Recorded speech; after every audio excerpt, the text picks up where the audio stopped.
chapter that we are going to discuss for today is about ecology, evolution, and classification.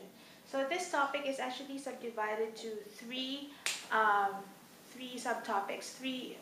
Not three subtopics, but there are three major topics that is being discussed in this area. So it is also a background information for HO students, because in the case of HO students, if they are going to take options, option papers, one of the option papers is actually ecology and conservation. So having this this chapter, or discussing this chapter, would really help them have a foundation in ecology.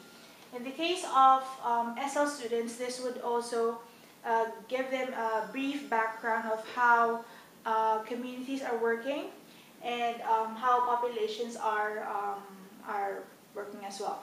So the first part of ecology is when we are able to discuss communities and ecosystem.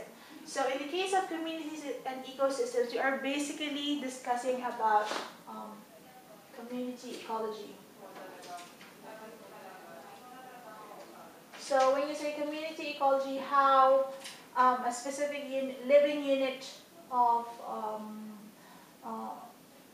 a specific living unit is actually working with their environment.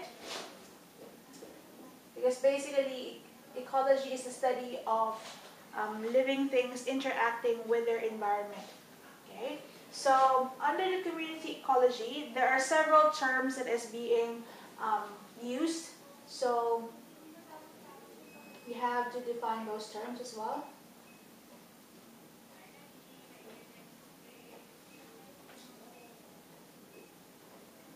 A definition of terms such as species,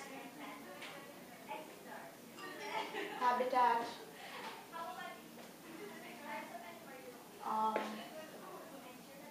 population, community,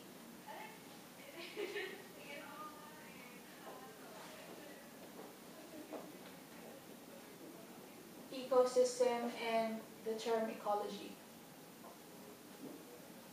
Okay, so in this case, we should be able to make like a comparison, or the students should be able to like identify the difference between population and community, because population is a group of similar organisms that interact all together, that is occupying a specific area in a specific in a given time.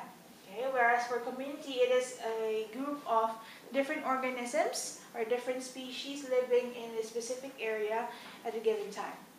Okay? So right after introducing these terms all together to the students, we are able to move on to the next area, which is the feeding relationships.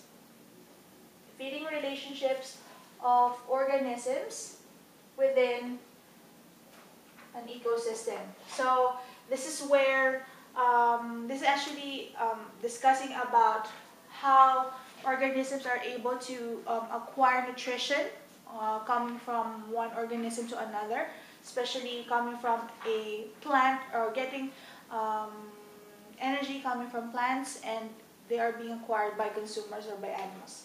Okay, so we have to introduce terms such as autotrophs and heterotrophs.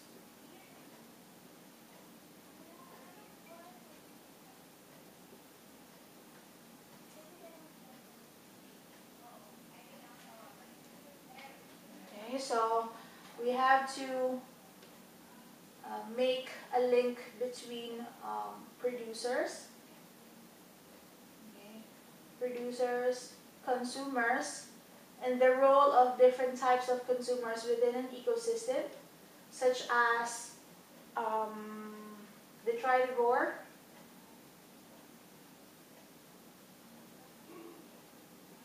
and saprotrophs.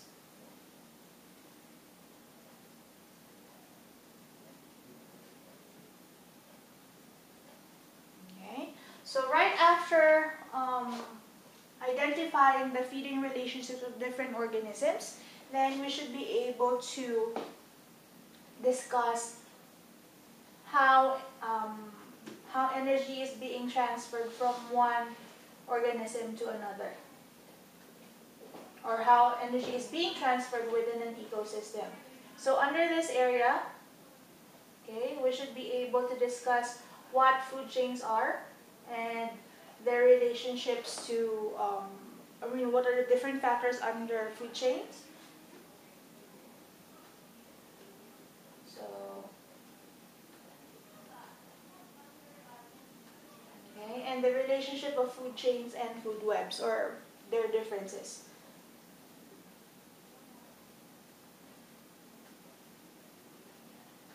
Okay, so right after identifying what a food chain and a food web is, then we should be able to identify terms such as trophic levels. So in trophic levels, this is basically a specific level at which a specific organism is feeding. So if we have a food chain, let's just say, okay, producer, and then we have a primary consumer, and then secondary consumer, and then tertiary consumer.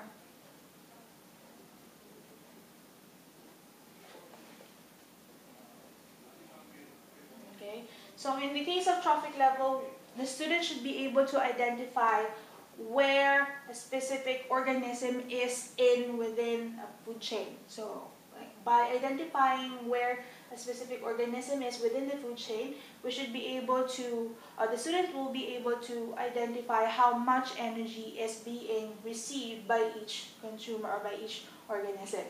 So by teaching what a food chain, food web, and trophic levels are, we should be able to give diagrams and examples as well.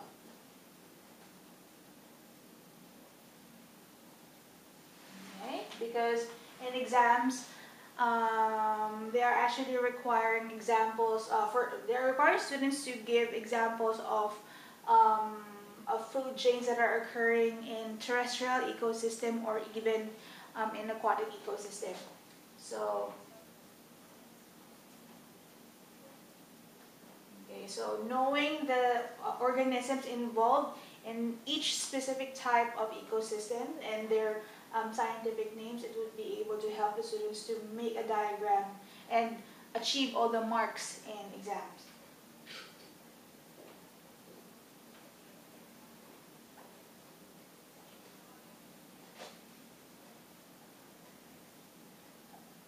Okay. So, having discussed the trophic level, okay, we can now relate the trophic levels to energy flow, how energy is actually being made available to a specific food chain or in an ecosystem.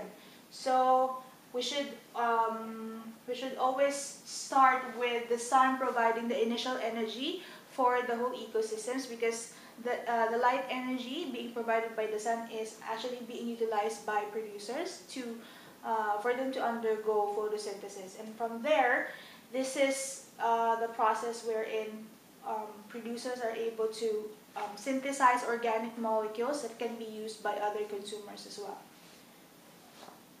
Okay, so right after energy flow, okay, we should be able to explain the types of pyramids of energy. So we have the pyramid of numbers, or more commonly known as ecological pyramids.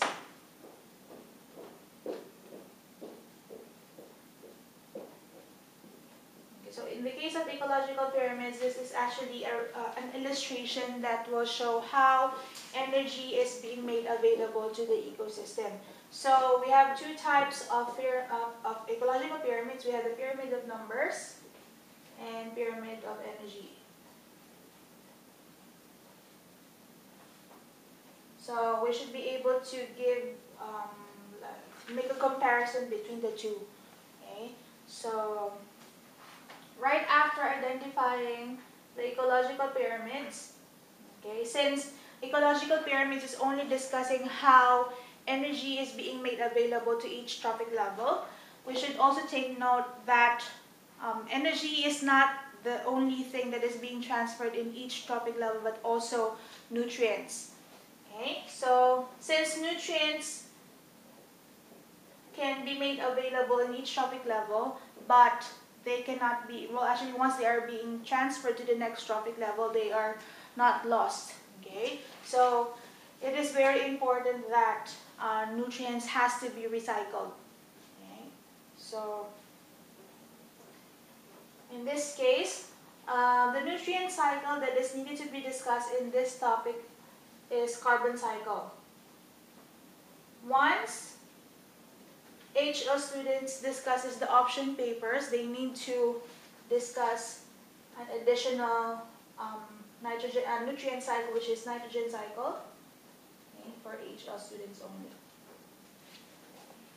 Okay, so of course for the nutrient cycles, we should be able to make a diagram and explain the relationships within within the cycle.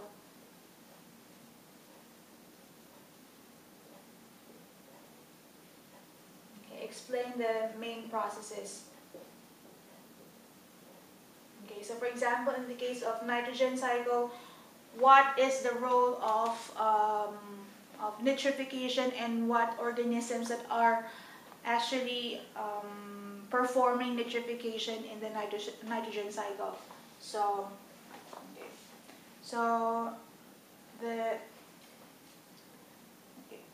so last but not the least, once that we have discussed the processes under the nutrient cycle, we should be able to identify their significance. Okay, what is the role of, or what is the importance of cycling nutrients? It's because when energy is being transferred to each trophic level, once the energy is being used, it's already lost along the way.